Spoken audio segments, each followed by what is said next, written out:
સાહેબ કયા પ્રકારની ઘટના બની છે, શું છે હકીકત?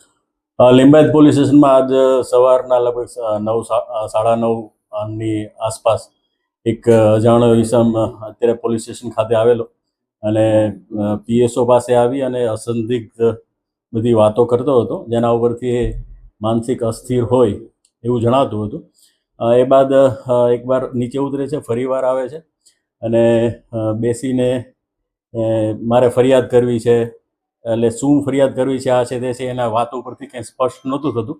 પછી હું યુરિન કરવા જાઉં છું એમ કરીને આ બાથરૂમ તરફ આવે છે અને એ દરમિયાન અહીંયા ઉપર જે પતરાનું કામ ચાલુ હોય છે, એટલે અગાસીનો દરવાજો ખુલ્લો હતો, એટલે એ દાદરા ચડી અને ઉપર જાય છે. એટલે પિકેટને ખ્યાલ આવે છે કે આ ઉપર ગયો છે, એટલે એની પાછળ દોડે છે.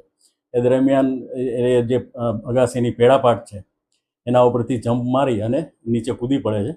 એટલે જેતું ત્યાં સ્થળ ઉપર જ એનું મૃત્યુ નીપજે છે. જેથી પોલીસે હાલ અકસ્માત નોંધ દાખલ કરી અને આગળની તપાસ હાથ ધરી છે અને એનું હાલ પોસ્ટમોર્ટમનું કામ ચાલી રહ્યું છે. યુવકની પરિસ્થિતિ કેવી હતી?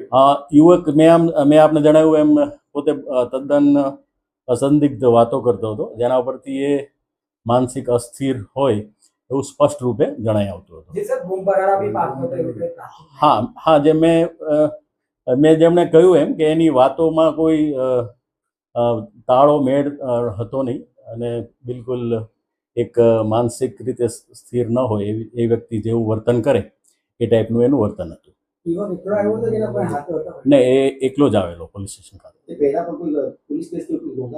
નહીં, હજી એની આઈડેન્ટિફિકેશન બાકી છે.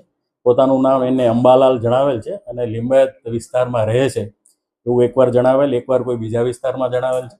એટલે એનું પોતાનું શું સરનામું છે એ પણ પોતે સ્પષ્ટ કરેલ નથી.